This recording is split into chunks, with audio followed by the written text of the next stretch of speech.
have comparative data between different groups and would want to keep track on their changes, the bar graph is what you want to use. But what is a bar graph? And where did it originate? To explain that, we have Ms. Rochelle Faith Menyoza and Ms. Rowana Menyoza. What is a bar graph? A bar graph can be defined as a chart or a graphical representation of data, quantities, numbers using bars or strips. In addition to that, bar graphs are used to compare and contrast numbers, frequencies, and other measures of distinct categories of data. Many sources considered William Playfair between 1759 and 1824 to have invented the bar chart and the exports and imports of Scotland and from different parts for 1 year from Christmas 1780 to Christmas 1781 graph from his The Commercial and Political Atlas to be the first bar chart in history. Diagrams of the velocity of a constantly accelerating object against time, published in the Latitude of Forms about 300 years before, can be interpreted as photo bar charts. So, good day everyone. We're going to discuss about the process in making bar graphs. So, I will be going to discuss about the step-by-step process upon making your own bar graph. So, number 1, collect your data. The first step is to compile all of your data. Keep in mind that a bar graph should depict the distinction between groups. Assume you want to organize data on how many inches of rainfall a city got between February 2005 and February 2006. You need to calculate the amount of rain that fell in each month. You can start drawing the graph once you have this information. So number 2, draw an X and Y axis. This will take the form of a broad L. If one set of data is expressed as a set of categories, which may be time periods, bar charts are often drawn with this set of servings as the base. Values for the base types, groups, or periods will be plotted on the other axis, such as sales, costs, grades, scores, production amount, other quantities, and etc. So, number 3, label the x-axis. To determine the width of each bar, divide the number of squares across the page by the number of bars you need to draw. Round down to the nearest whole number if the result is fraction. If the bars do not touch, pick a convenient space between the pairs of bars and leave it blank, usually starting from an appropriate beginning point, such as January or a certain year. In this case, the x-axis can be labeled with the names of the months you'll be using. So let's presume you're looking in the months of February and February 2005 and February 2006. So, number 4, label the x-axis.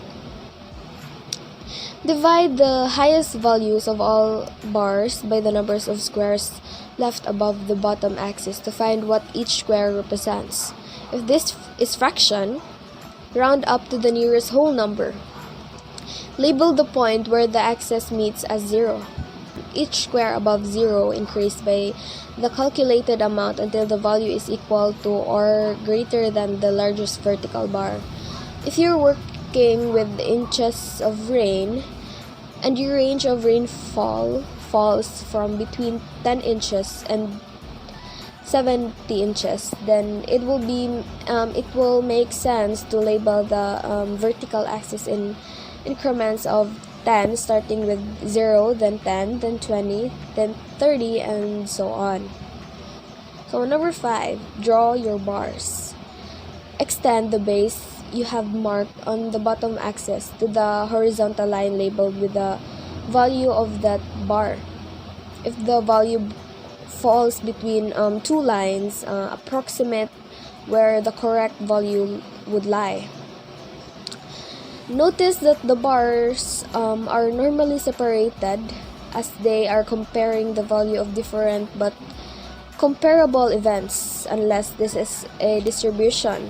For example, the rain fell in 30 inches in February of 2005, then raise the bar up to 30 inches. If it fell, so number 6, interpret the data. Now that you have made your bar graph, you can have a better sense of data because you can visualize it already. So now you can take a step back and take a look at the important aspects of this data. So it is important to look from the outliers, gaps, frequency, and clusters. And that will be all for process in making bar graphs. Thank you. Now, I'm going to discuss about the sample problems and solutions by using a bar graph. Now, sample number 1. Students in a class voted on their favorite fruit. Each student voted once. The bar graph below summarizes the data collected from the class vote. Now, here is the example. Now, and here is the question. Now, try to answer it on your own. Now, here are the answers of the questions. From number 1 is 0 to 5. Number 2 is 6. Why it's 6? It's because 0 is still a number, so it's still counted. Now, number 3 is apples. 4 pears. Number 5 is 3. Number 6 is 2. And number 7 is oranges and strawberries. And lastly is number 8. Pears, grapes, bananas, oranges, strawberries, and apples. Here's my example. The following table shows the number of visitors to a park for the months January to March. Month January 150 visitors, February 300 visitors, March 250 visitors. Here's my solution. If you chose a scale of 150 for the frequency, then the vertical bar chart and horizontal bar chart will be shown. B. Our step 2. Increase in March compared to January is 250 minus 150 is divided by 150. Times with 100 is equals to 6.67%. Step 8. Percentage of visitors in February compared to the total of visitors 300 divided by 150 plus 300 plus 250 times 100 is equals to 42.86%. So our total of our visitors is 42.86%. Alright, so just a quick recap.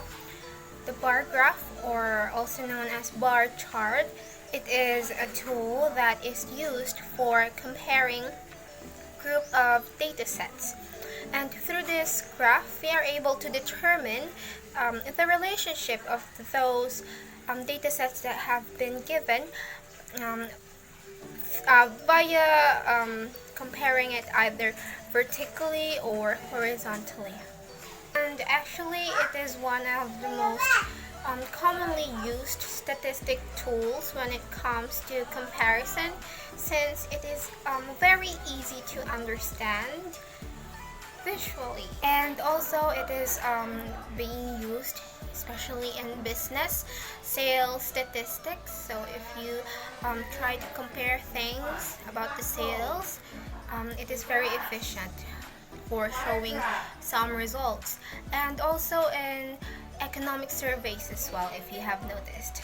And one thing to always remember about the bar graph, that the longer the bar it has, the greater its value and changes.